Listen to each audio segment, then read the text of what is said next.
Marcus Williams adjusted his backpack straps as he walked down the airplane aisle, checking his boarding pass one more time. Seat 2A, first class.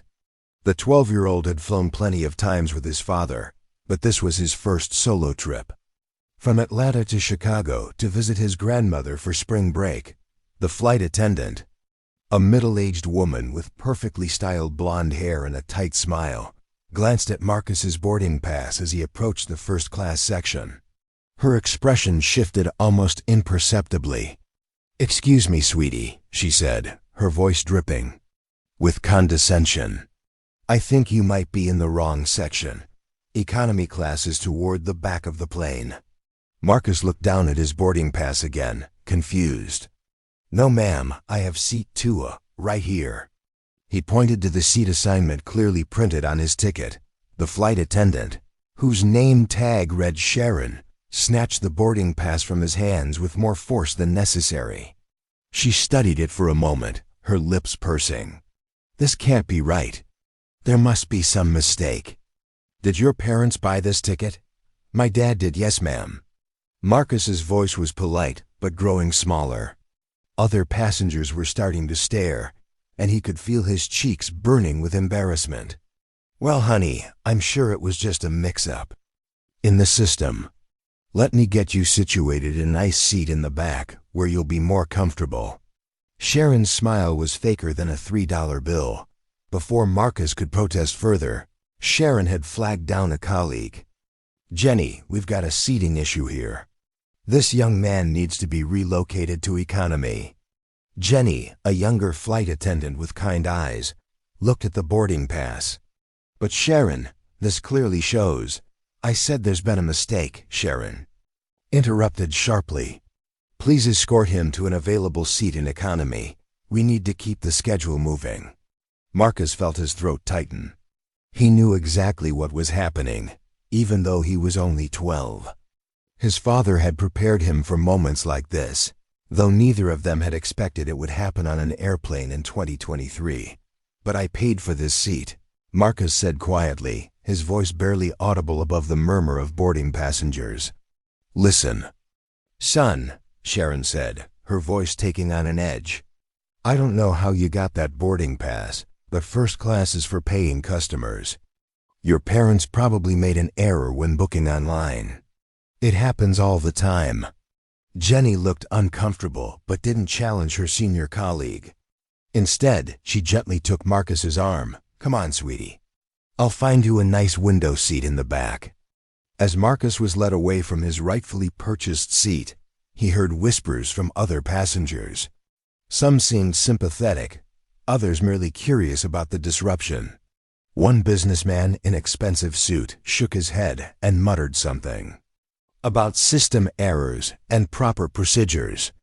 Marcus was placed in seat 28F, a middle seat between a chatty elderly woman and a college student with headphones. He stared out at the tarmac through the small window, fighting back tears of humiliation and anger. He pulled out his phone and quickly typed a message to his father.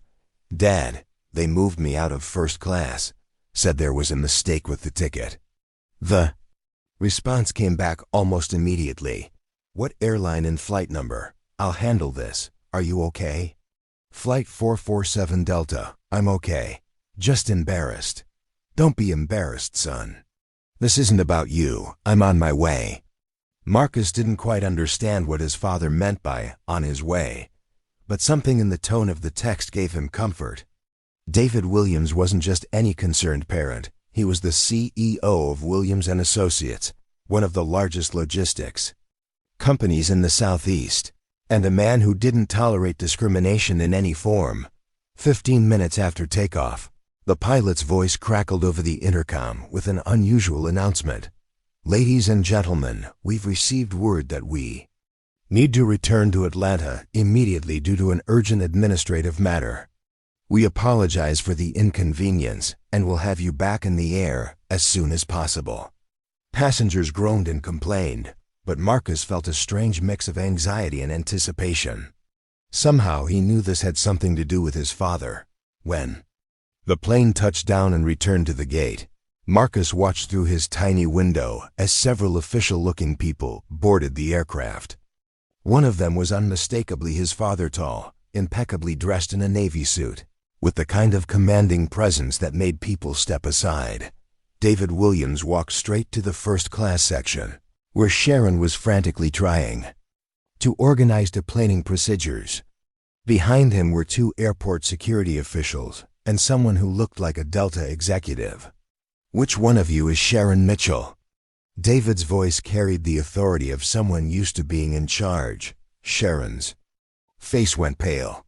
That's me. Is there a problem, sir?" "Yes, there's a significant problem. You removed my 12-year-old son from the first-class seat. I purchased for him and told him there was a mistake with his ticket. Would you care to explain your reasoning?" The color drained completely from Sharon's face. "Sir, there must have been a misunderstanding.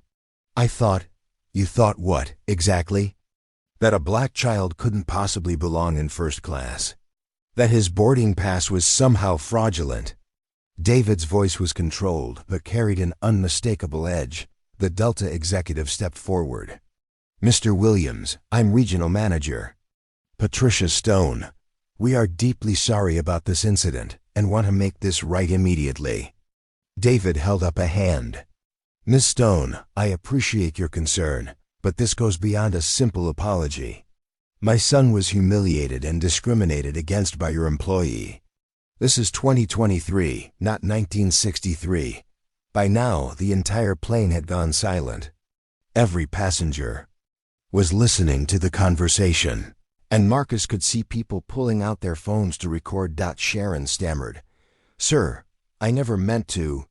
I was just following procedures." "What procedures?" David interrupted.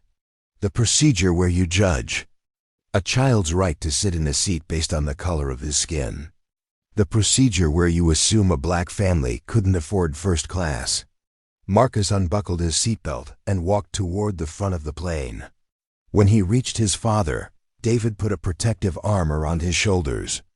"This is my son, Marcus," David announced to the cabin. "He's a straight-A student, volunteers at our local food bank, and was traveling alone to visit his grandmother. He had every right to sit in the seat we paid for." Patricia Stone looked mortified.